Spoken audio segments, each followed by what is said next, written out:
maio de 2009, quando eu cheguei aqui, o Raimundo tinha uma cerca por aqui, assim, ó. Né? Ali era a criação de bodes, ali para cima era o aprisco, que ainda tem, que hoje ele transformou num galinheiro, né? Enfim. E aqui era um vazio, né? Cheio de bamburral, com feijão plantado desse tamanho, miudinho, todo cheio de chupão. E ele disse assim, e eu fiquei sentado no passador e explicando para ele nos dedos como é que se dava a questão da importância das árvores no sistema, da exploração, né, do solo, né, não exploração, mas que as raízes vão atingindo parte do solo e que a matéria orgânica, e ele ficou ali prestando atenção e ele disse para mim uma frase que me marcou e eu nunca mais vou esquecer. Ele tinha uma barraquinha, acolá, onde mais ou menos onde está hoje a cisterna de 52 mil litros dele. Exatamente ele mesmo. De palha, de babaçu, e ele dizia assim, ali vai ser a minha casa, exatamente em frente aonde é a casa dele hoje.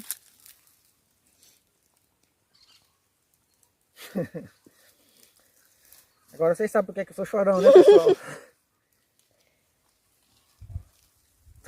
E eu quero provar para as pessoas daqui e da onde tiver gente que venha ver que é possível produzir sem maltratar o meio ambiente.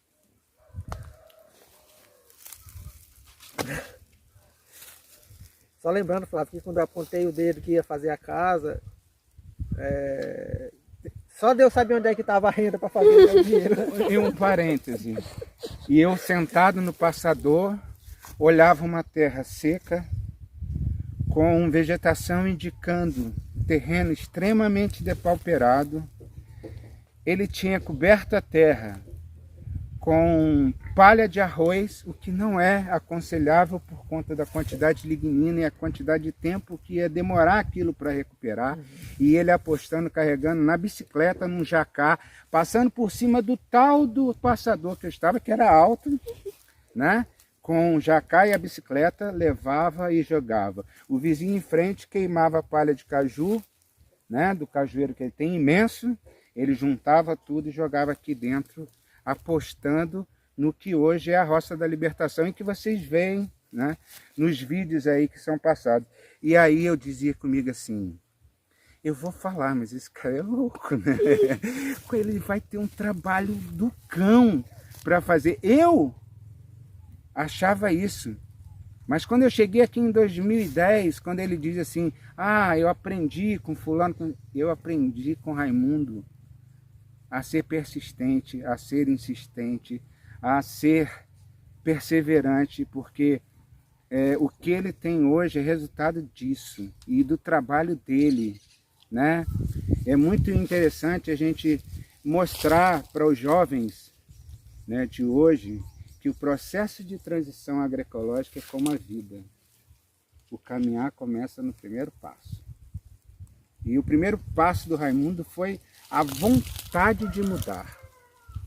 E de pesquisar, de estudar, de ir atrás. Então, isso é uma mensagem que eu acho que a gente tem que deixar para todo mundo que assiste o seu canal, que acompanha você e que tenha, às vezes, dúvidas de que será que vai dar certo?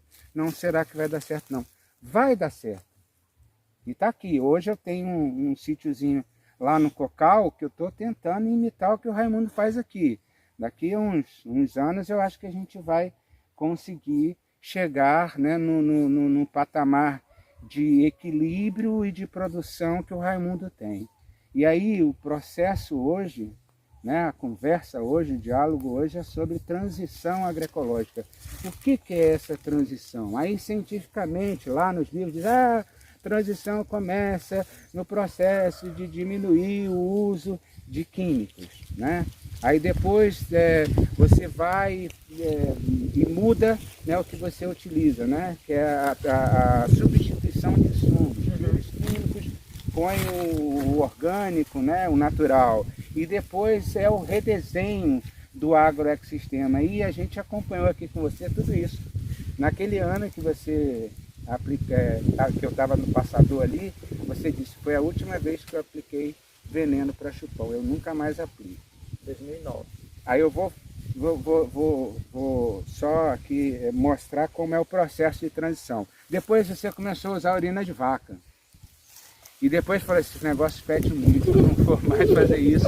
E começou a compreender como funcionavam os processos ecológicos dentro da sua área.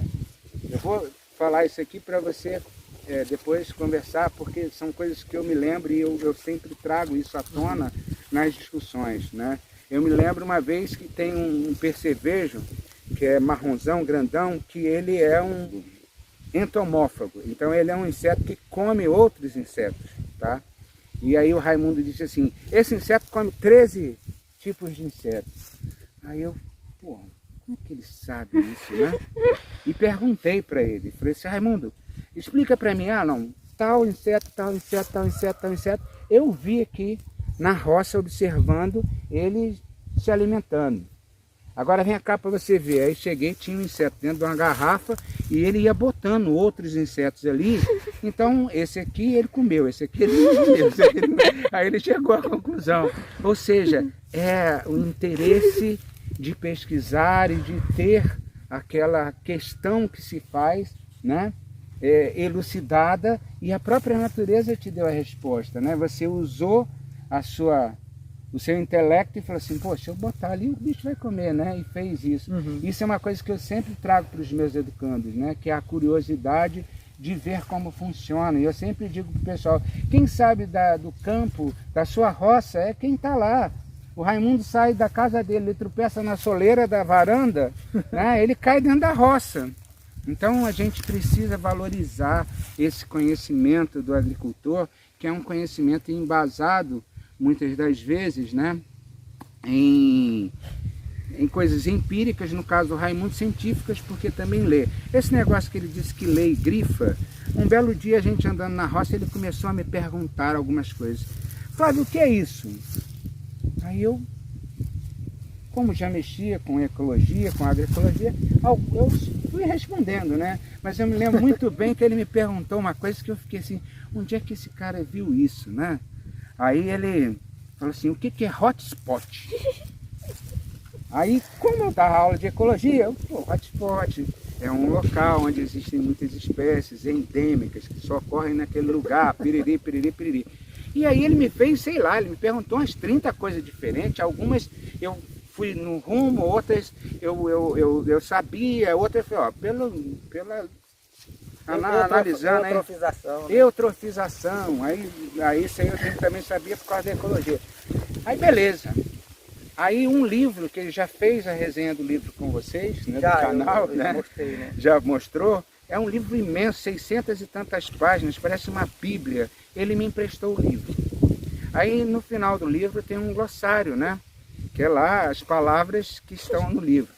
Todas que ele me perguntou estavam grifadas, ou seja, ele estava simplesmente me testando para saber. Ele diz que não, olha só, ele diz que não.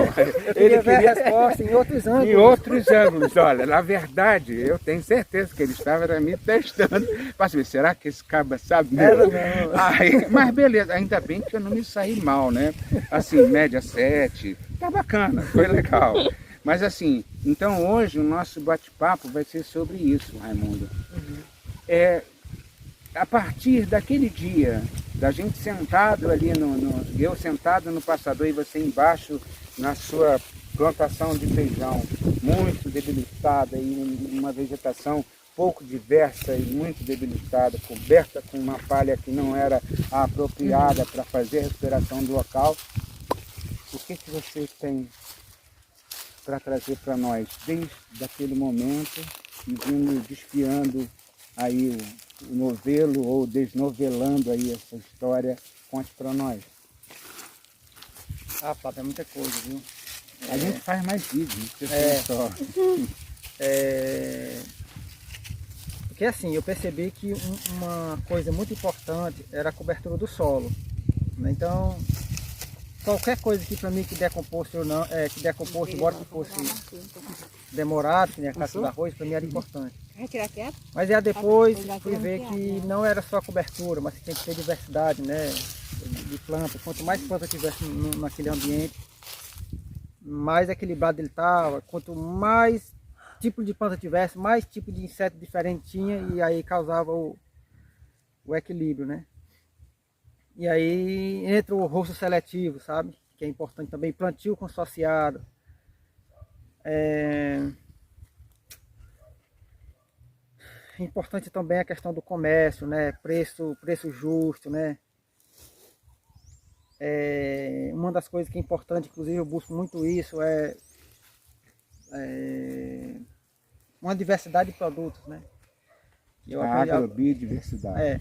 O que levou você a parar de usar o veneno? E aí apostar num modelo diferente de agroecologia. Conta para nós como é que foi a história. Eu sei que você já contou isso algumas vezes, eu já ouvi. Eu queria que você falasse isso para o seu público. Para mim, para Raimundinha, agora para Maria Débora, que já está adolescente, a primeira coisa que me despertou foi a preocupação com a alimentação, né? Nós temos algumas grandes buscas. A primeira é a alimentação de qualidade diversificada. Se eu uso veneno, literalmente, vai estar contaminando a alimentação. E a outra grande coisa é o solo, né? Alimentação saudável e também cuidar do solo. Então, o ponto-chave de eu deixar de usar agrotóxicos foi isso aí, Fábio, né? Mas aí depois, com o passar do tempo, eu fui descobrindo que quando eu compro o agrotóxico, eu estou alimentando as empresas que lucram bilhões, porque são multinacionais, e que não pagam impostos. Então, e também, quando eu compro o agrotóxico, eu alimento uma empresa e eu deixo de gerar uma renda local, que eu poderia colocar alguém para roçar o mato, né? Então, acho que é muito simples a gente entender isso, né? Ah, mas se eu botar alguém para roçar, vai sair muito caro. Pois bote na ponta do lápis, quanto custa um solo envenenado? Custa. A recuperação desse solo. A recuperação de solo. Quanto custa a recuperação da saúde de uma pessoa? Então, bote na ponta do lápis, aí você vai ver. E aí a pessoa que trabalhou vai receber o dinheiro, vai comprar 1 quilo de carne, vai comprar o feijão, vai comprar um remédio para o seu filho. Gerou uma renda na comunidade. Então é simples isso aí. E ainda tem uma outra coisa ainda, que eu não falei, né? Quando você está aplicando, você está correndo um alto risco de se contaminar também. Você contamina o alimento que você vai comer, você contamina a si mesmo quando você está aguando e ainda você contamina o solo. E ainda alimenta empresas bilionárias, que nenhuma lucra menos de 10 bilhões de dólares no ano. E olha que são tantas aí, né?